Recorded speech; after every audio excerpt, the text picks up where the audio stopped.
کہ ان کا لاڈ پیار ہی ایک دن ان کے بیٹے کو ان کے سامنے لا کر کھڑا کر دے گا۔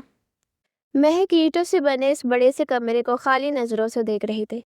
اسے سمجھ نہیں آ رہا تھا کہ وہ کہاں ہے۔ سر بری طرح بھاری تھا اور ٹھنڈی زمین پر پڑے رہنے سے جسم ہولے ہولے کانپ رہا تھا۔ دماغ پر زور دیا تو یاد آیا کہ آج سر درد کی وجہ سے وہ کالج نہیں جا سکی تھی۔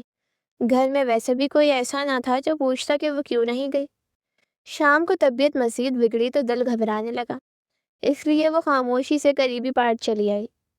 بچپن سے جب بھی تنہائی سے ستاتی، وہ یا تو اپنی ماں کو یاد کر کے رو لیتی یا پارک میں بچوں کو کھیلتے دیکھ کر دل بہلا لیتی۔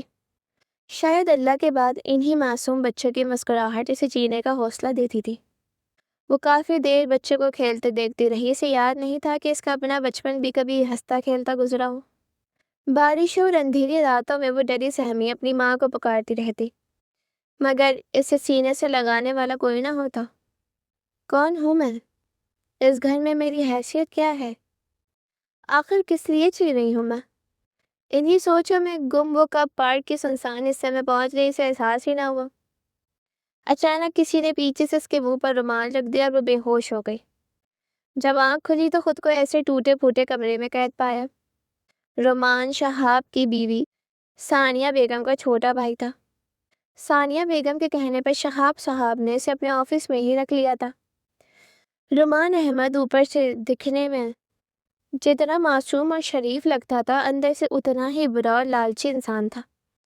اس کی نظر ہمیشہ شہاب صاحب کے پیسے پر رہی تھی اور وہ ہمیشہ ہی بہت چالاکی سے آفس سے پیسے نکالنے میں کامیاب ہوتا رہا تھا۔ پر آج کل رومان کے برے دن آئے ہوئے تھے۔ وہ چاہ کر بھی کوئی گھپلا کر کے پیسے نہیں نکال پا رہا تھا۔ اس کی سب تدبیریں الٹی اس کے ہی گلے پڑ رہی تھی۔ اسی وجہ سے آج کل وہ غصے سے پاگل ہوا جا رہا تھا اور جلد از جلد وہ اس کو پکڑنا چاہتا تھا جو اس کی ہر حرکت پر نظر رکھے ہوئے تھا۔ بہت سوچ بچار کے بعد اس نے ایک شیطانی پلان بنایا جس سے وہ ایک بہت بڑی رقم نکلوا سکتا تھا۔ آج جب شیوی کالج سے واپس آیا تو محی الدین نے اسے آواز دے کر اپنے پاس بلا لیا۔ ارے برخوردار، بات سنو۔ جی بابا جانی بولے۔ شیوی نے محبت سے کہا، بیٹا مجھے تم سے ایک ضروری بات کرنی ہے اور مجھے امید ہے کہ تم میری بات کا مان رکھو گے۔ جی میرے پیارے بابا جانی، آج تک آپ کی کوئی بات ٹالی ہے جو اب میں نہ کروں گا؟ فرمائیے کیا حکم ہے؟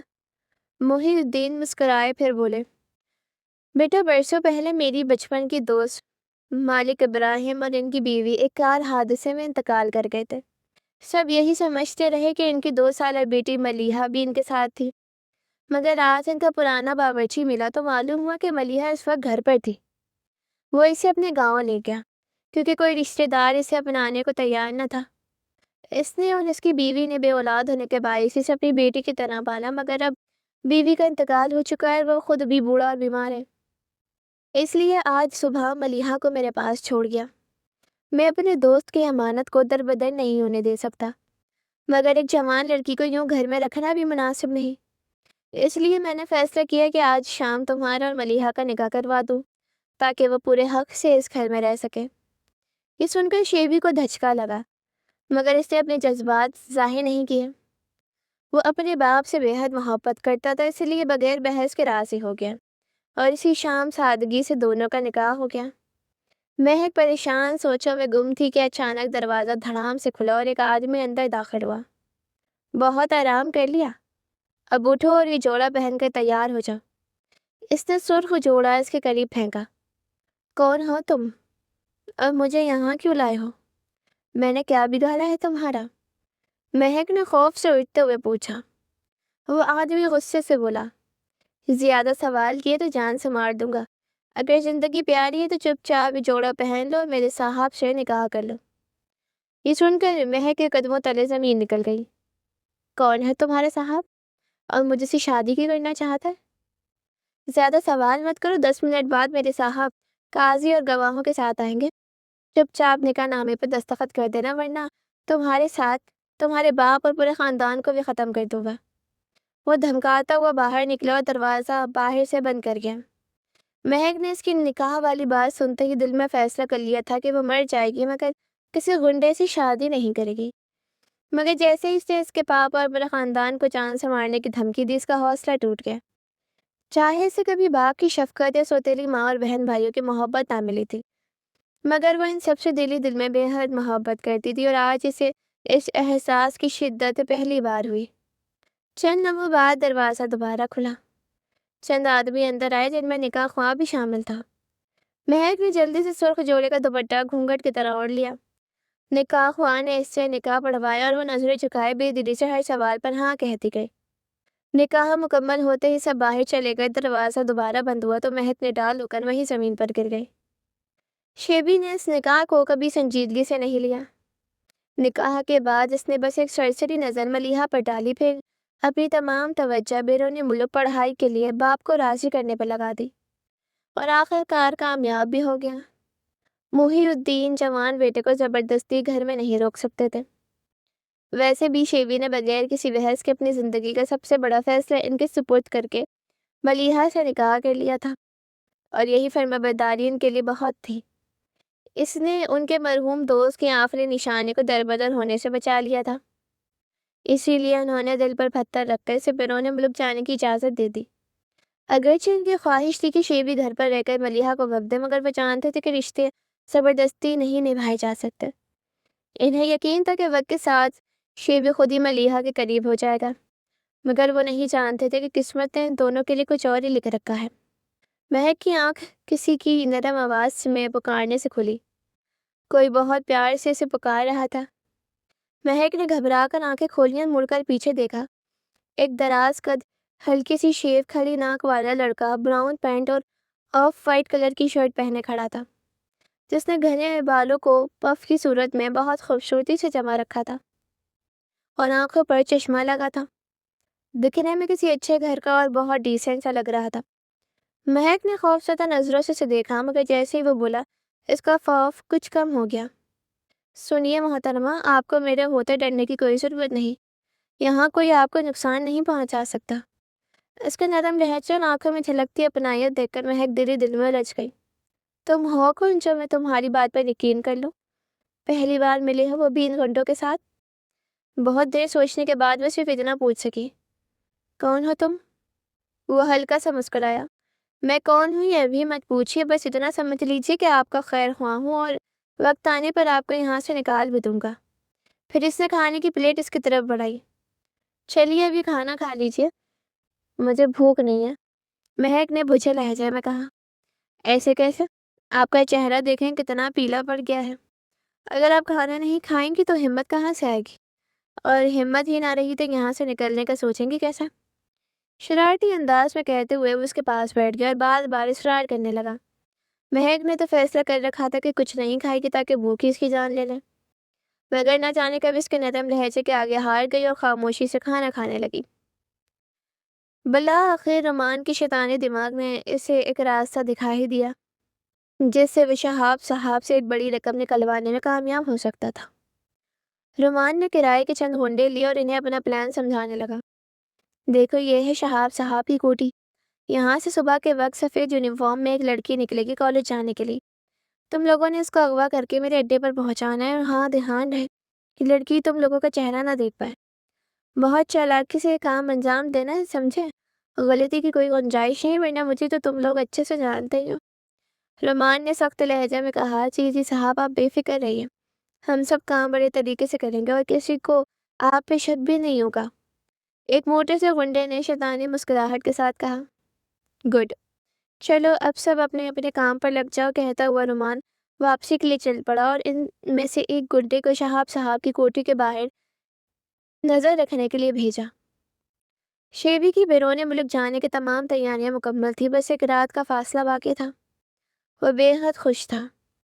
صبح اس نے سارا دن اپنے بابا محی الدین کے ساتھ گزارا، مگر شام ہوتے ہی دوستوں سے ملنے کے بہانے اپنی پسندیدہ جگہ چلا گیا، جہاں وہ اپنے امیر زادے دوستوں کے ساتھ رات گئے تک شراب نوشی کرتا رہا۔ تقریباً 2 بجے نشے کی حالت میں گھر پہنچا۔ ہمیشہ کی طرح وہ آدھی رات کو آیا تاکہ اس کے بابا اسے اس حال میں نہ دیکھ سکے۔ لڑکھڑاتے ہوئے کمرے میں داخل ہوا اور سیدھا بستر پر گر گیا۔ جیسے کروٹ بدلی تو نائٹ بلب کی مدھم روشنی میں ملیحہ کو سکون سے سوتے دیکھا اور چند لمحے خاموشی سے اسے دیکھتا رہ گیا۔ صبح آنکھ کھلی تو کمرہ خالی تھا۔ وہ تیار ہو کر ناشتے کی میز پر آیا، بابا سے ملا، مگر ملیحہ کو مکمل نظر انداز کرتے ہوئے روانہ ہو گیا۔ ملیحہ جانتی تھی کہ یہ نکاح شیبی کی مرضی سے نہیں ہوا، مگر رات اس کی خاموش موجودگی نے اس کے دل میں ایک امید جگا دی تھی۔ اگلی صبح اس کی بے رخی نے وہ امید بھی دھندلا دی۔ پھر بھی اس نے خود کو یہی کہہ کر تسلی دی کہ شاید وہ جلدی میں تھا، آخر اس کی فلائٹ کا وقت بھی تو ہو رہا تھا۔ اگلی صبح وہی لڑکا دوبارہ ناشتہ لے کر آیا، ہمیشہ کی طرح اپنے نرم لہجے اور اچھے اخلاق سے اس نے مہک کو باتوں میں لگایا اور کھانا کھلا دیا۔ آپ کا نام کیا ہے؟ مہک نے جھجکتے ہوئے پوچھا۔ وہ ہلکا سا مسکرایا۔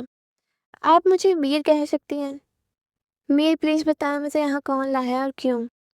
معاف کیجیے، ابھی میں یہ سب نہیں بتا سکتا، میری بھی کچھ مجبوریاں ہیں۔ بس اتنا یقین رکھیں کہ میرے ہوتے آپ کو کوئی نقصان نہیں پہنچے گا، میں ہر حال میں آپ کا خیر خواہ ہوں۔ اس کے پورے اعتماد لہجے میں نہ جانے کیا بات تھی کہ مہک بے اختیار اس کی باتوں پر یقین کرنے لگی۔ اگر واقعی میرے خیر خواہ ہیں تو پلیز مجھے یہاں سے نکال دیں، میرا یہاں دم گھٹتا ہے، مہک نے بے بسی سے کہا۔ میر نے افسوس سے سر ہلایا۔ ابھی یہ ممکن نہیں، بہت خطرہ ہے، مگر وعدہ کرتا ہوں صحیح وقت آنے پر آپ کو باحفاظت آپ کے گھر پہنچا دوں گا۔ یہ کہہ کر وہ مسکراتا ہوا چلا گیا۔ اس کے جاتے ہی مہک تلخی سے مسکرائی۔ میرے لیے کون پریشان ہوگا؟ اس گھر والوں نے تو شاید شکر ہی کیا ہوگا، میں تو ویسے ہی ان پر ایک بوجھ تھی۔ یہ سوچتے ہوئے دوبارہ چٹائی پر لیٹ گئی۔ آنسو بہاتے بہاتے نہ جانے کب مہک کی آنکھ لگ گئی۔ شام کو دروازہ کھلنے کی آواز سے اس کی نیند ٹوٹی۔ اس نے دیکھا میر اندر آ رہا تھا۔ وہ فوراً اٹھ بیٹھی اور اپنا دوپٹہ سنبھالنے لگی۔ السلام علیکم میم، کیسی ہیں آپ؟ اکیلے بور تو نہیں ہوئی؟ میر نے مسکرا کر پوچھا۔ آپ کسی کو قید کر کے پوچھ رہے ہیں کہ وہ بور تو نہیں ہوئی؟ مہک نے طنزیہ لہجے میں کہا۔ میر ایک لمحے کو شرمندہ ہو گیا، پھر ماحول بدلنے کے لیے بولا، چلیے کھانا کھا لیتے ہیں، مجھے بھوک نہیں۔ اچھا پھر کوئی گیم کھیلتے ہیں؟ کرکٹ؟ اس بند کمرے میں؟ مہک نے اسے عجیب نظروں سے دیکھا۔ اوہ میرا مطلب لوڈو تھا۔ لوڈو کہاں سے آئے گی؟ لوڈو اسٹار میرے پاس تو موبائل ہے۔ نہیں، مجھے لوڈو اسٹار پسند نہیں۔ میر خاموش ہو گیا۔ چند لمحوں بعد مہک کو اپنے رویے پر خود ہی افسوس ہوا۔ اچھا جب باہر جائیں تو اصلی لوڈو لیتے آئیے گا، میں نے کبھی کھیلی نہیں، مگر آپ اتنا کہہ رہے ہیں تو کھیل لوں گی۔ میر کے چہرے پر فوراً مسکراہٹ آ گئی۔ اوکے ابھی لے کر آتا ہوں۔ اس کے جاتے ہی مہک اسے حیرت سے دیکھتی رہ گئی۔ زندگی میں پہلی بار کوئی اس سے اتنی نرمی اور اپنائیت سے پیش آیا تھا۔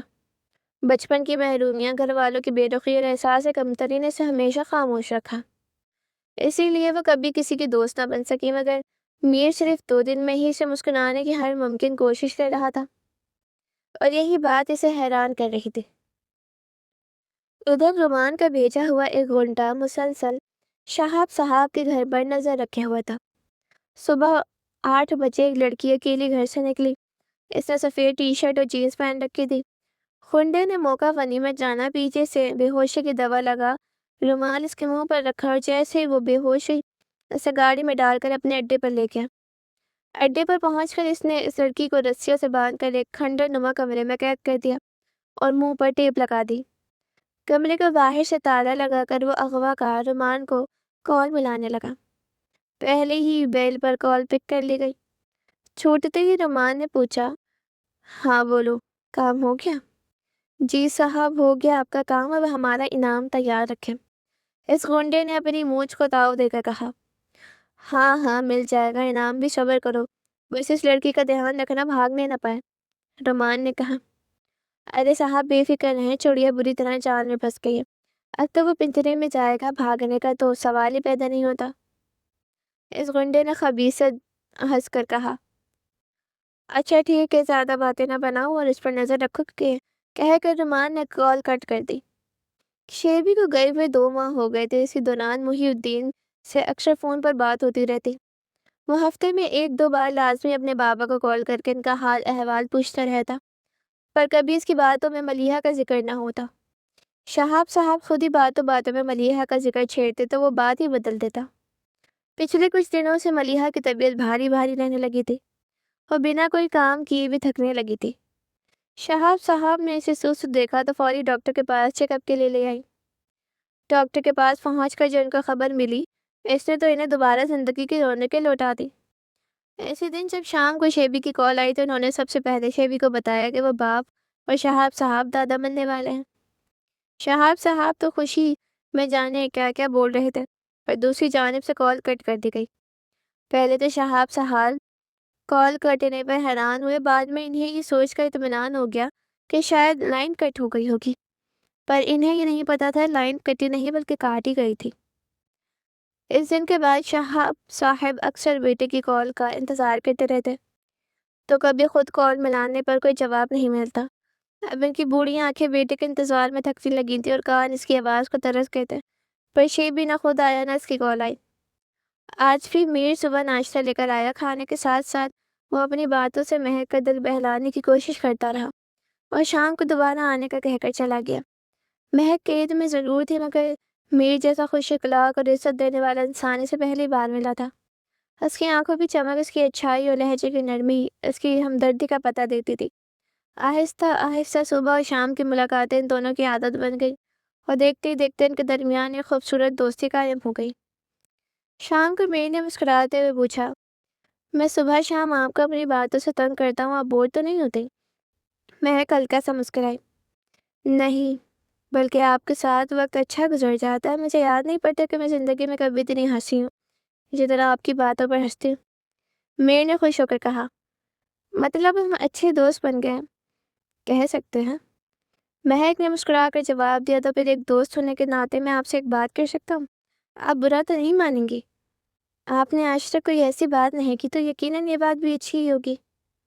میر چندہ میں خاموش رہا، پھر سنجیدگی سے بولا، کبھی کبھی زندگی میں کچھ فیصلے ایسے ہوتے ہیں جو دماغ نہیں بلکہ دل کرتا ہے، اور عجیب بات یہ ہے کہ اکثر ایسے فیصلے ہی درست ثابت ہوتے ہیں۔ آپ مجھے پہیلیاں کیوں بھجوا رہے ہیں؟ پلیز جو کہنا سیدھا سیدھا کہیں۔ مہک جھنجھلا سی گئی، اوکے بتاتا ہوں، پر پہلے آپ کو وعدہ کرنا ہوگا کہ آپ میری بات کو مثبت لیں گی اور جس کے بارے میں ٹھنڈے دماغ سے سوچیں گی۔ ابھی وہ دونوں بات کر رہے تھے کہ میر کے فون کی بیل بجی اور کال اٹینڈ کرتے ہی اس کے چہرے پر پریشانی کے آثار نمودار ہوئے۔ کال کاٹ اس نے مہک کو کھانا کھانے کی تاکید کی اور تیزی سے بنا کچھ بتائے کمرے سے باہر نکل گیا، اور مہک اس کے یوں اچانک چلے جانے سے حیران سی اس دروازے کو دیکھ رہی تھی جس سے ابھی میر باہر نکلا تھا۔ اور شانی رومان کو کال ملا اور پوچھ اس سے کہ اس لڑکی کا کیا کرنا ہے، کل سے بے ہوش پڑی ہے، کھانا وانا دینا ہے کہ نہیں، اور ہاں یہ بھی پوچھ کہ تاوان کا مطالبہ کب کرنا ہے اس کے باپ سے۔ ٹھیک ہے استاد، اپنی بڑی بڑی مونچھوں کو تاؤ دے گئے، شانی نے کہا۔ رومان آفس کی میٹنگ میں بیٹھا تھا کہ اچانک اس کے موبائل پر کال آئی، جس کو اس نے ایک دو بار کاٹ دی، پھر بھی کوئی دوسری جانب شاید بس کے بٹن پر انگلی رکھے بیٹھا تھا۔ تنگ آ کر رومان سب سے معذرت کرتا میٹنگ روم سے آ گیا، جیسے خاصی طور پر میٹنگ روم میں موجود ایک انسان نے نوٹ کیا تھا۔ جو ہی رومان باہر آیا تو غصے میں کال پک کر کے کال کرنے والے کو سنانے لگا، کیا مسئلہ ہے؟ صبر نہیں تم لوگوں میں؟ جب میں کال کٹ کر رہا ہوں تو مطلب بزی ہوں، پر تم لوگوں کا تو دماغ گھاس چرنے گیا ہوتا۔ بے وقوف لوگوں، آپ کس تکلیف سے بار بار کال ملا رہے تھے؟ ارے صاحب غصہ کیوں ہو رہے ہو؟ ہم نے تو بس یہی پوچھنا تھا کہ اس لڑکی کا کیا کریں جو کل سے بے ہوش پڑی ہے، کہیں مر ور نہ جائے۔ شانی گنڈا منایا، ہاں تو اس کا کھانا دو، مر گئی تو ہمارے لیے بہت مسئلہ ہو جائے گا، اور ہاں خاص نظر رکھنا اس پر، اور اب مجھے بلا وجہ تنگ مت کرنا، سمجھے؟ ارے صاحب رکو، اتنا تو بتاتے جاؤ کہ تاوان کا مطالبہ کب کرنا ہے۔ وہ ابھی نہیں کرنا، پہلے پورا ایک ماہ تڑپنے دو۔ اس رومان کے چہرے پر بات کرتے شیطانی مسکراہٹ پہلی۔ ملیحہ امید سے تھی اور اسی وقت میں اسے اپنے شوہر کی بہت ضرورت تھی، پر وہ تھا کہ اسے بھول ہی گیا تھا۔ یہ ایسا کہنا زیادہ بہتر ہوگا کہ اس کی زندگی میں ملیحہ کی کبھی کوئی اہمیت ہی نہ تھی، اور ویسے بھی اسے ملیحہ نہ کمی محسوس ہوتی تھی نہ ضرورت۔ ملیحہ دن رات شیبی کو یاد کرتے اس کے واپس آنے کی امید لیے دروازے کو تکتی رہتی۔ اس کے ہر وقت ٹینشن میں رہنے کا نتیجہ یہ نکلا کہ اس کا بی پی بہت ہائی رہنے لگا۔ محی الدین اس کا بہت خیال رکھنے کی کوشش کرتے تھے، پر وہ بوڑھے ہو گئے تھے، اکیلے کیا کرتے۔ ایک تو اکلوتے بیٹے کی جدائی اور دوسرا بہو کی حالت دیکھ کر انہیں اپنا آپ مجرم سا لگنے لگا تھا۔ رات کو اکیلے بیٹھ کر اکثر وہ سوچتے کہ کاش وہ ملیحہ کی شادی شیبی سے نہ کرتے تو آج نہ تو ان کا بیٹا ان سے دور ہوتا، نہ اس معصوم بچی کی زندگی خراب ہوتی۔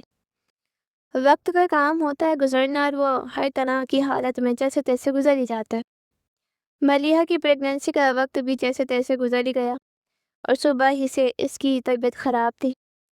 محی الدین نے ملیحہ کی حالت کو دیکھا تو اسے لے کر فوراً ہسپتال آ گئے۔ ملیحہ چیک اپ کے لیے ڈاکٹر کے کمرے میں چلی گئی اور محی الدین باہر کھڑے اور خیریت کی دعا مانگ رہے تھے کہ اچانک انہیں پیچھے سے شیبی کی آواز آئی۔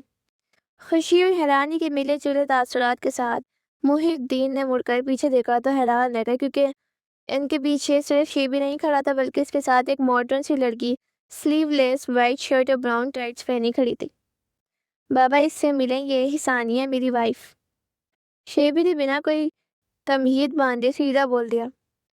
محی الدین جن کو بیٹے سے اتنا گرنے کی امید کبھی نہ تھی، وہیں دل پکڑ کر بیٹھتے چلے گئے۔ اور شیبی جو بڑا حوصلہ کر کے ثانیہ کے بار بار کہنے پر اپنے بابا کو یہ بات سیدھا سیدھا بولنے آیا تھا کہ وہ ثانیہ سے محبت کرتا اور ملیحہ سے شادی اس سے صرف مان رکھنے کے لیے کی تھی، اسے لگا کہ اس نے اپنے جان سے پیارے بابا کو کھو دیا ہے۔ پر اسے یہ نہیں پتا تھا کہ اس نے نہ صرف اپنے بابا کو کھویا بلکہ ایک اور ہستی جو اس سے بے لوث محبت کرتی تھی اسے بھی کھو دیا۔ ملیحہ جس کا بی پی بہت ہائی تھا اور آپریشن سے پہلے نارمل ہونا بہت ضروری تھا، ڈاکٹر کے کمرے سے میڈیسن لے کر باہر آ رہی تھی تاکہ میڈیسن کھائے اور بی پی نارمل ہوئے، پر آپریشن شروع کیا جا سکے۔ دروازے کے پاس آتے ہوئے اس نے شیبی کی ساری بات سن لی اور اس کا وہیں بی پی شوٹ کر گیا اور وہیں بے ہوش ہو گئی، اور ڈاکٹرز کو اسی حالت میں اس کا آپریشن کرنا پڑا کیونکہ اب اس کے ساتھ ساتھ اس کے بچے کی جان کو بھی خطرہ تھا۔ اس دن شیبی نے ہسپتال میں کھڑے کھڑے اپنے من مانی کی وجہ سے کھو دیا، ایک تو اس کی جان سے پیارے بابا اور دوسری وہ بیچاری لڑکی جس کو شروع دن سے اس نے کبھی اہمیت نہیں دی تھی، اور جاتے جاتے وہ ایک پیاری سی گڑیا کو جنم دے گئی تھی جسے اب باپ اور سوتیلی ماں کی بے رخی سہنی تھی۔ میر کو گئے 5 دن ہو چکے تھے اور اب مہک مسلسل اس کے نہ آنے سے پریشان تھی۔ روز وہی خوفناک سا گنڈا کھانا دے کر چلا جاتا، مگر مہک میں اتنی ہمت نہ ہوتی کہ اس سے میر کے بارے میں پوچھ سکے۔ آج بھی وہ کھانا رکھ کر چلا گیا تو مہک اسے جاتے دیکھتی رہی۔ میر کی کمی اسی شدت سے محسوس ہو رہی تھی۔ وہ واحد انسان تھا جو اس کے خاموش زندگی میں خوشی اور اپنائیت لے کر آیا تھا۔ یہی سوچتے سوچتے اس کی آنکھوں سے آنسو بہنے لگے۔ وہ گھٹنوں میں سر دیے رو رہی تھی کہ اچانک دروازہ کھلا، سر اٹھا تو سامنے میر کھڑا تھا۔ میر کو دیکھتے ہی میں بے اختیار اس کے پاس گئی۔ کہاں رہ گئے تھے آپ؟ آپ کو اندازہ بھی ہے میں کتنی پریشان رہی۔ اپنی باتوں کا احساس ہوتے ہی وہ تھوڑی شرمندہ ہوئی۔ حقیقت یہ تھی کہ زندگی میں پہلی بار کسی نے اسے اتنی توجہ اور عزت دی تھی، اس لیے چند دنوں میں ہی وہ میر کی عادی ہو گئی تھی۔ میر نے نرمی سے کہا، میں معذرت چاہتا ہوں، کچھ ضروری کام آ گیا تھا اس لیے نہیں آ سکا۔ جی کوئی بات نہیں، بس آپ کی خیر خبر نہیں تھی اس لیے تھوڑی اداس ہو گئی تھی۔ آپ مجھ سے ناراض ہیں؟ میر نے اس کی آنکھوں میں دیکھتے ہوئے پوچھا۔ نہیں، مجھے کوئی حق نہیں آپ سے ناراض ہونے کا، میر نے دھیمی آواز میں کہا۔ اب تو صرف آپ کو ہی حق ہے مجھ پر۔ مہک نے چونک کر پوچھا، کیا کہا آپ نے؟ میر فوراً سنبھلا۔ میں نے تو کچھ نہیں کہا۔ نہیں جی، آپ نے ابھی کہا ہے کہ آپ ہی کو تو حق ہے مجھ پر، صرف بات ہے، اس کا مطلب بتائیں۔ مہک بچے کی طرح ضد کرنے لگی۔ اف بول کر پھنس گیا میر۔ اب تو میر نے دل میں سوچا، وہ اب میری اتنی اچھی فرینڈ جو بن گئی ہو اس لیے، اور دوستوں کو تو حق ہوتا ہے اپنے دوست پر، بس یہ کہا میں نے کہ آپ دوست ہو میری، آپ کو حق ہے مجھ پر، بس میں نے جلدی سے بات بتائی۔ اوہ اچھا، معصوم سی میں فوراً ہی اس کی بات بتانے کو سچ سمجھ گئی، اور اس کے کبھی ضد اور کبھی فوراً مان جانے والی عادت نہیں میر کا دل چرا لیا تھا۔ اچھا بتائیں، آپ نے کھانا کھا لیا؟ میر نے بات بدلی۔ جی دل نہیں کر رہا تھا کھانے کو، پر اب آپ آ گئے تو مل کر کھاتے ہیں ہم دونوں، مہک نے خوش ہوتے ہوئے کہا۔ ہاں جی، مل کر کھائیں گے، پر ہم دونوں نہیں، ہم تینوں، میر نے مسکرا کر کہا تو مہک اس کی بات سن کر الجھن کا شکار ہوئی۔ ہم تینوں مطلب؟ بتاتا ہوں، پر پہلے آپ وعدہ کریں آپ میری بات توجہ سے سنیں گے۔ اور پچھلی بار مجھے ضروری کال آ گئی تھی جس کی وجہ سے مجھے جانا پڑا تھا۔ مہک اب آپ وعدہ کریں گی تو ہی بات شروع کروں گا میں۔ اتنا کہہ کر میر چپ ہو گیا۔ میر آپ نے میرا اتنا خیال رکھا، اتنا تو کوئی اپنا بھی خیال نہیں کرتا جتنا آپ نے میرے لیے کیا۔ میں آپ کی بات سنوں گی بھی اور عمل بھی کروں گی، ایک اچھے دوست کی طرح۔ مہک نے بہت ہی عزت کے ساتھ کہا، اور وہ شخص عزت دیے جانے کے قابل بھی تھا۔ اتنا تو مہک جان ہی گئی تھی، اتنے دنوں سے جو شخص ایک اغوا کی گئی لڑکی کو اتنی عزت دے رہا تھا وہ یقیناً ایک با کردار اور نیک دل انسان تھا۔ اسی لیے مہک نے اس کی بات سنے بنا ہی مان بھی لی تھی۔ مجھے ناچیز کو اتنا مان اور عزت دینے کا شکریہ، میر نے مسکرا کر کہا۔ بات یہ ہے کہ زندگی میں ہر انسان سے غلطیاں ہوتی ہیں، کچھ غلطیاں بہت بڑی بھی ہوتی ہیں جن کا ازالہ ممکن نہیں ہوتا۔ جس انسان نے آپ کو دکھ پہنچایا ہو اسے معاف کرنے کا حوصلہ کسی کسی میں ہوتا ہے، پر یاد رکھنا مہک، معاف کرنے والا انسان اللہ کو بہت پسند ہے، کیونکہ میرے رب کی عظیم صفات میں سے ایک صفات بار بار معاف کرنے کی ہے، اور آپ کو پتہ ہے کہ اللہ پاک اپنے اس بندے کو بہت پسند کرتا جو معاف کرنے والا ہو۔ میں آج آپ کے سامنے بھی معافی کی درخواست کرنے آئی ہوں، پلیز معاف کر دیں، میر نے بڑی امید سے کہا۔ آپ کیا کہہ رہے ہیں؟ مجھے کچھ سمجھ نہیں آ رہا، آخر کس کو معاف کر دوں میں؟ مہک نے نہ سمجھی کے عالم میں کہا۔ اپنے بابا کو، دھیمی آواز میں کہہ کر میر نے سر جھکا لیا۔ کچھ دیر خاموش رہنے کے بعد میر نے دوبارہ بات شروع کی۔ مہک، میں جانتا ہوں آپ کا دل بہت دکھا ہے، ہمیشہ آپ کے بابا نے کبھی آپ کو وقت نہیں دیا، بچپن میں جب آپ کو ان کی ضرورت تھی تو وہ آپ سے دور رہے، پھر وہ اب اپنے کیے پر شرمندہ ہیں۔ میں جانتا ہوں ان کی وجہ سے آپ کی امی آپ سے چھن گئیں، پر مہک اب وہ اپنے کیے پر بہت شرمندہ اور دکھی ہیں، انہیں آپ کی ضرورت ہے مہک۔ ماں اگر جنت ہے تو باپ جنت کا دروازہ ہے، اور وہ خود چل کر آئے ہیں آپ سے معافی مانگنے، معاف کر دیجیے انہیں۔ ان سب باتوں کے بعد جب میر نے مہک کا چہرہ دیکھا تو وہ آنسوؤں سے تر تھا۔ شاید اسے اپنے ساتھ ہوئی بچپن سے لے کر اب تک کی سب زیادتیاں یاد آ گئی تھی کہ کیسے اس کے بابا اس کے سامنے میشا اور ہادی کو تو گود میں لے لیتے پر اسے کبھی نہیں اٹھاتے تھے، نہ ہی کبھی سے اس کا حال تک پوچھا تھا۔ انہوں نے میر نے بابا کو معاف کیا۔ بہت رونے کے بعد مہک کے منہ سے یہ الفاظ پر مشکل ادا ہوئے۔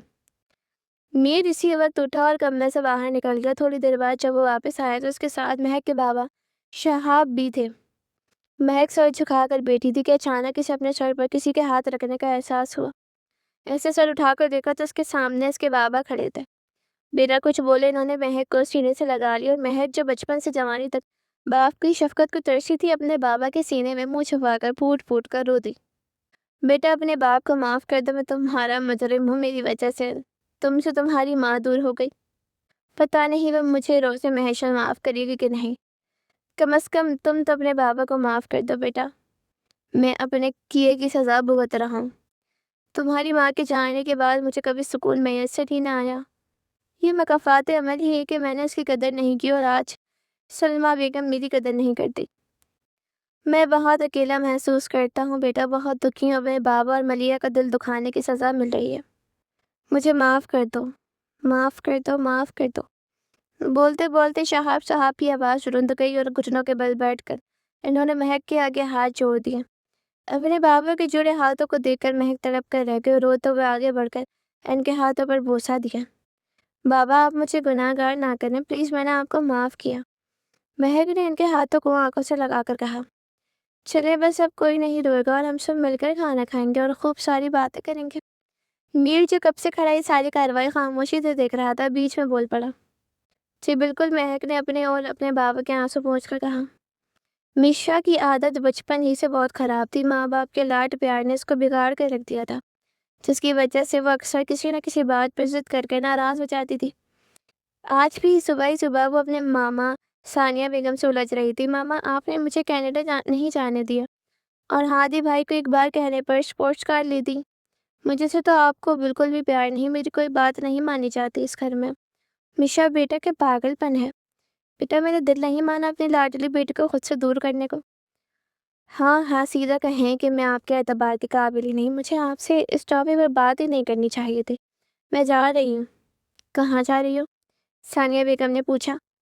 باہر میں جا رہی ہوں، میشا بدتمیزی سے کہتی وہاں سے نکل گئی، اور ثانیہ بیگم کو لگا کہ وہ ناراض ہو کر اپنے لاہور والے گھر چلی گئی، کیونکہ وہ اکثر ناراض ہو کر لاہور چلی جاتی تھی، جہاں شہاب کا ایک اور بنگلہ تھا، جہاں نمشا اکثر ناراض ہو کر چلی جاتی تھی اور موڈ ٹھیک ہونے پر خود ہی لوٹ آتی تھی۔ اسی لیے ثانیہ بیگم نے اسے روکا نہیں کہ موڈ ٹھیک ہونے پر خود ہی آ جائے گی، پر اس بار ایسا نہیں ہوا۔ میشا ایک بار گئی تو لوٹی ہی نہیں، اور گھر والے یہی سمجھتے رہے کہ وہ کینیڈا کے کالج میں ملے تھے۔ لاہور والے بنگلے میں ہے۔ ثانیہ اور شیبی کینیڈا کے کالج میں ملے تھے۔ گو کہ ثانیہ بہت امیر گھرانے سے تعلق نہیں رکھتی تھی، پر کہتے ہیں نا پیار اندھا ہوتا ہے۔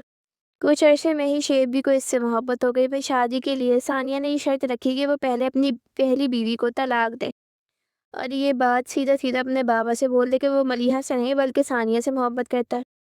شیبی کا دل تو نہیں مان رہا تھا کہ اپنے بابا کا دکھ کھائے، پر دل کے ہاتھوں مجبور کہ اس نے ثانیہ سے کورٹ میرج کر کے یہ انتہائی قدم بھی اٹھا لیا، جس کے نتیجے میں اس نے اپنی جان سے پیارے بابا اور معصوم سی ملیحہ کو بھی کھو دیا۔ اپنی کل کائنات، اپنے بابا اور معصوم سی ملیحہ کی موت سے شیبی کو بڑا دھچکا تو لگا، پر وقتی طور پر اپنی پسند کی لڑکی کے ساتھ اس سے سب کچھ بھلا دیا تھا۔ ننھی سی جان مہک کو اس نے شروع دن سے ہی نوکروں کے حوالے کر دیا تھا اور گھر کی ملازمہ ہی اس کی دیکھ بھال کرتی تھی۔ خود شیبی نے اپنی دوسری بیوی ثانیہ بیگم کے ڈر سے کبھی مہک کو وقت ہی نہیں دیا۔ وقت گزرنے لگا، شیبی کے ہاں 2 بچے پیدا ہوئے اور وہ ان میں گم ہو کے مہک کو بالکل ہی بھول گیا۔ وقت کے ساتھ ساتھ ثانیہ بیگم کے پیار میں بھی کمی آنے لگی اور وہ شیبی کو بس پیسہ کمانے کی مشین سمجھنے لگی۔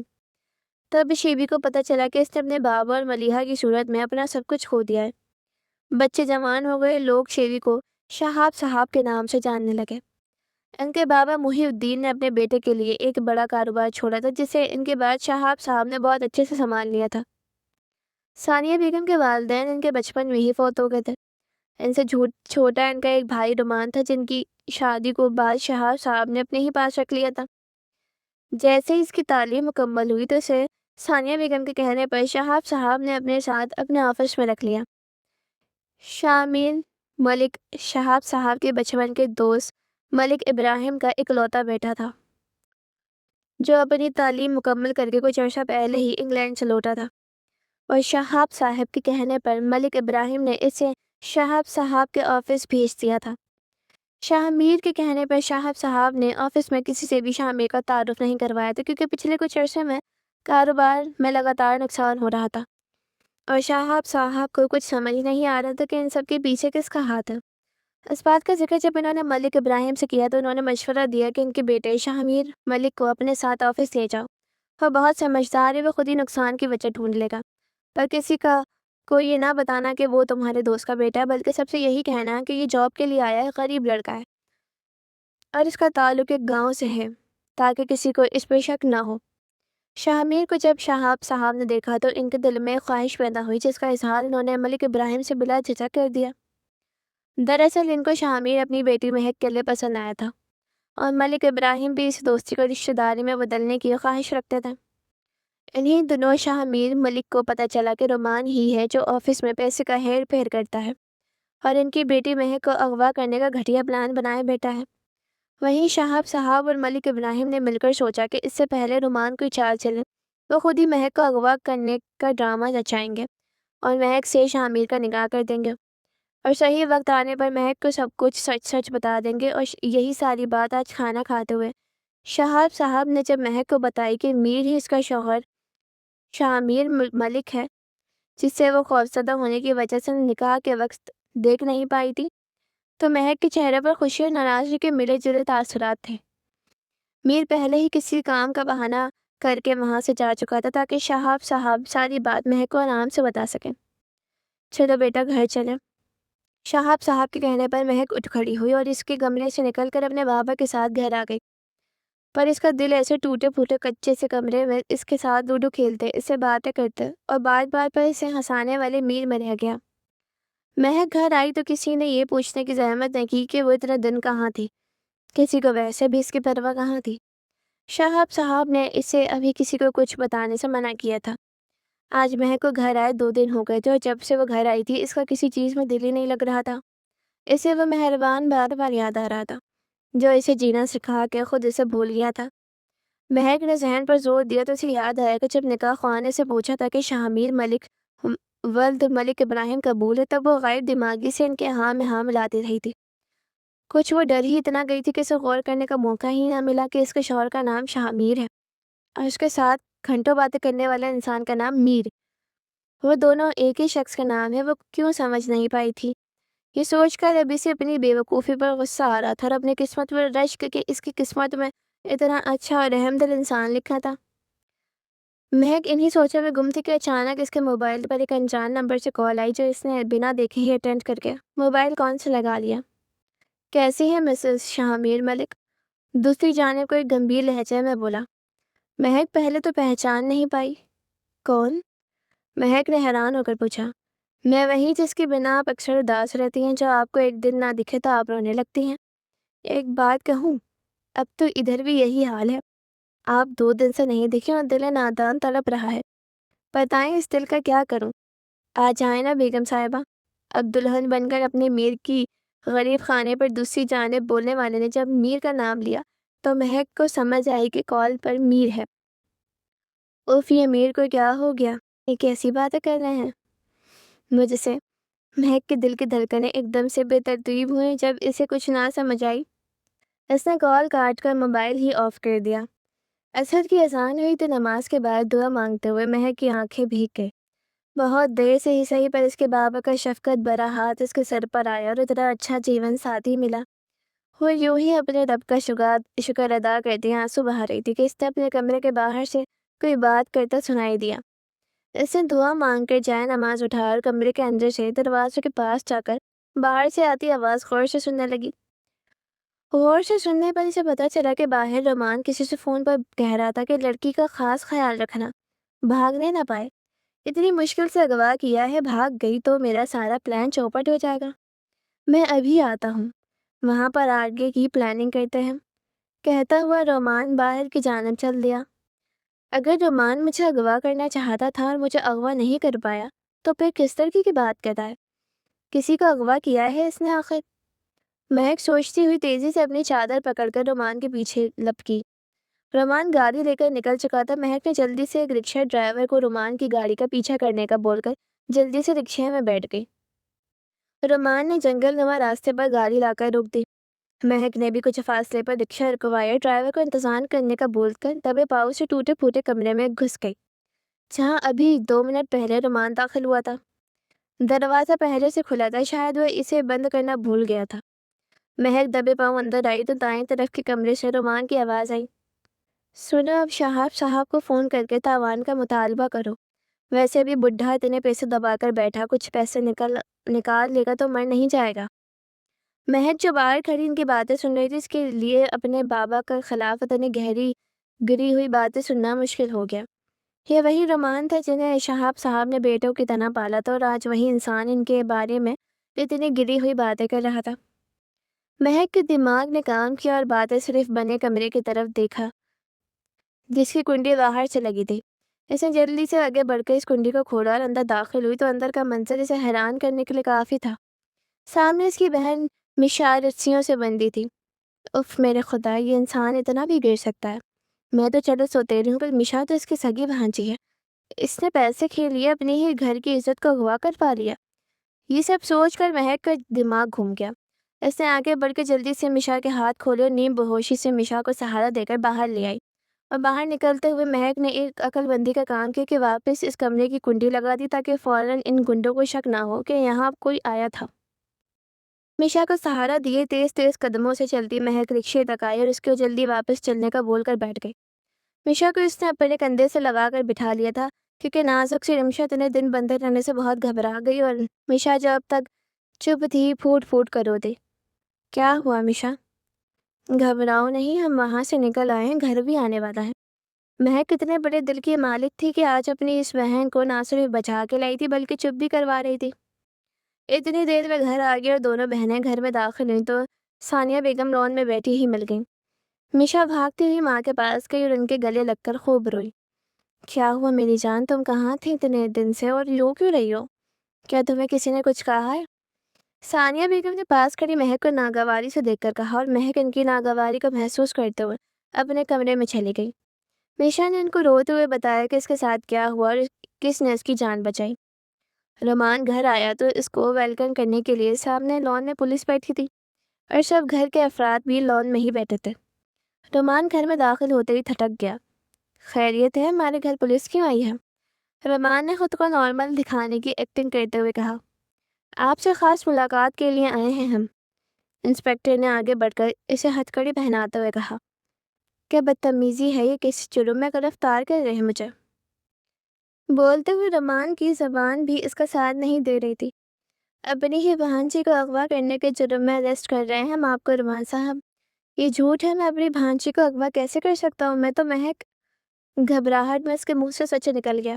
ثانیہ بیگم جو کب سے خطبے ضبط کیے کھڑی تھی آگے بڑھی اور روتے ہوئے اپنے اکلوتے بھائی کے منہ پر سناٹے دار تھپڑ مار کر بولی، تم کو میں نے بھائی سے بڑھ کر اولاد کی طرح پالا اور تم اتنا گر گئے کہ اپنی ہی بھانجی کو غنڈوں سے اغوا کروا لیا؟ آستین کا سانپ ہو تمہیں تو اپنی بہن کے گھر کی عزت کا خیال تک نہ آیا۔ بتاؤ کس چیز کی کمی رہنے دی تھی میں نے تم کو جو تم اتنا گر گئے؟ غصے اور غم کی شدت سے ثانیہ بیگم کی آواز پھٹ رہی تھی۔ آپ ہی سنیں، اگر آپ کو سچ پتہ چل ہی گیا ہے تو یہ بھی سن لیں کہ میں نے تو مہک کو اغوا کروایا تھا۔ مجھے نہیں پتا تھا کہ میرے بھیجے ہوئے غنڈے مہک کے بجائے مشا کو اغوا کر کے لے گئے، کیونکہ میں نے اب تک شکل ہی نہیں دیکھی تھی کمرے میں جا کر۔ اب تک میں یہی سمجھتا رہا کہ مہک ہی ہماری قید میں، مجھے معاف کر دیں پلیز آپ ہی، مجھے سے غلطی ہو گئی، میں لالچ میں آ گیا تھا۔ بس رومان، بس میرا ہی گناہ ہے، میں نے ہی خطا کار ہوں۔ پہلے میری خود غرضی نے اس معصوم بچی سے اس کی ماں چھین لی، اور پھر میں نے کبھی اسے بچپن سے لے کر اب تک ماں کا پیار نہیں دیا۔ میں نے ہمیشہ مشا اور مہک میں فرق کیا، اور آج اسی بچی نے میری بیٹی کو بچایا موت کے منہ سے۔ لے جائیے انسپکٹر صاحب اس کو یہاں سے، میں اس کی شکل تک نہیں دیکھنا چاہتی، ثانیہ بیگم نے چلا کر کہا۔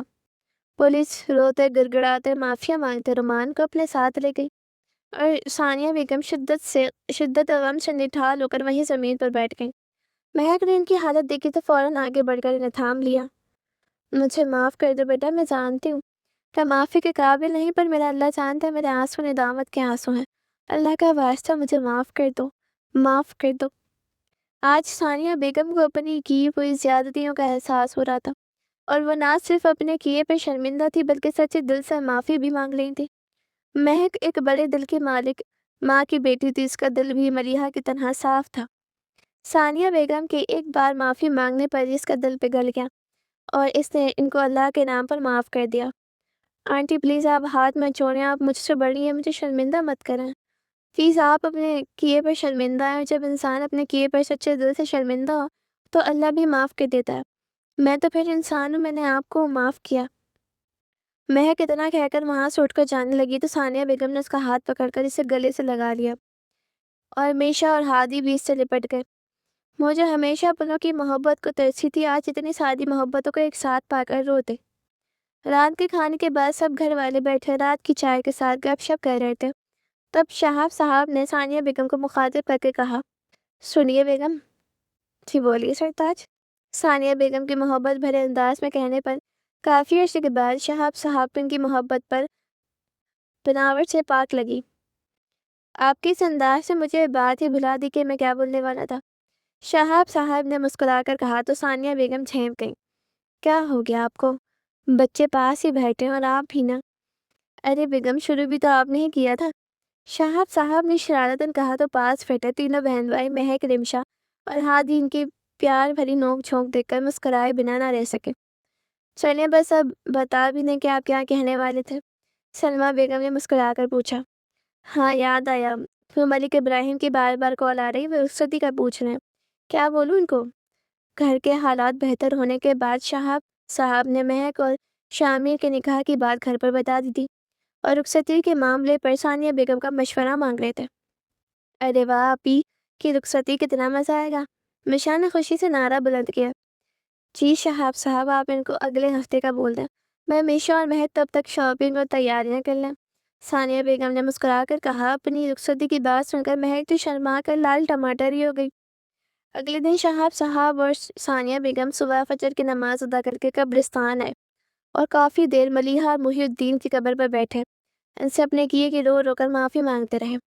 ملیحہ مجھے معاف کر دو، میں نے تمہارے ساتھ بہت برا کیا، اور تمہاری بیٹی کو بھی کبھی ماں کا پیار نہیں دے سکی، پر اب وعدہ کرتی ہوں اسے ایک ماں کی طرح اسے محبت اور عزت سے رخصت کروں گی۔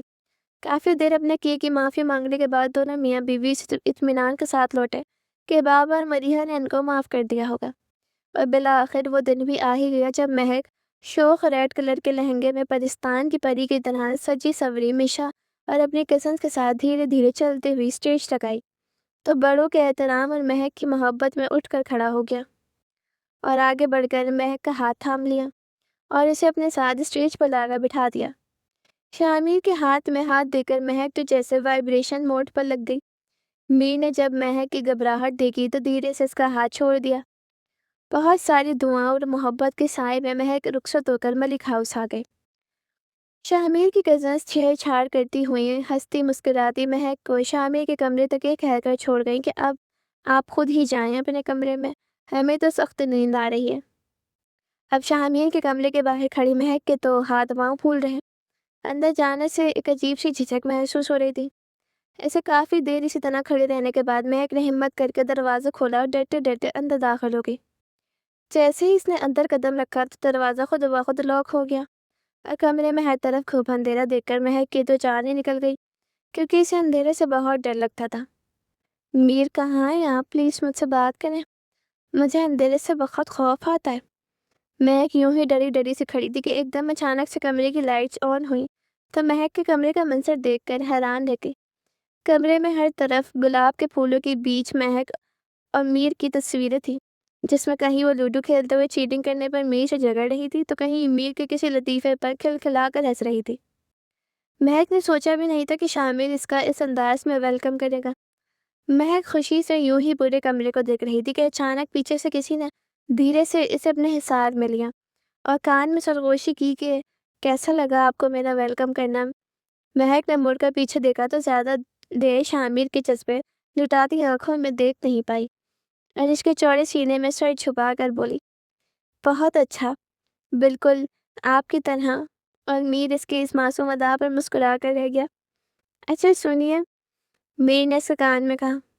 جی بولیں، مہک نے یوں اس کے سینے میں منہ چھپاتے ہوئے کہا، کیونکہ میر کی آنکھوں میں دیکھنا اس وقت اسے دنیا کا سب سے مشکل کام لگ رہا تھا۔ وعدہ کریں آپ آج کے بعد کبھی نہیں روئیں گی اور ہمیشہ مسکراتی رہیں گی؟ میر نے محبت سے کہا۔ میں وعدہ کرتی ہوں کہ ساری عمر آپ کی ہر بات مانوں گی، اب خوش؟ مہک نے بچے کی طرح سر ہلا کر کہا اور میر اس کی اس معصومیت پر کھلکھلا کر ہنس دیا۔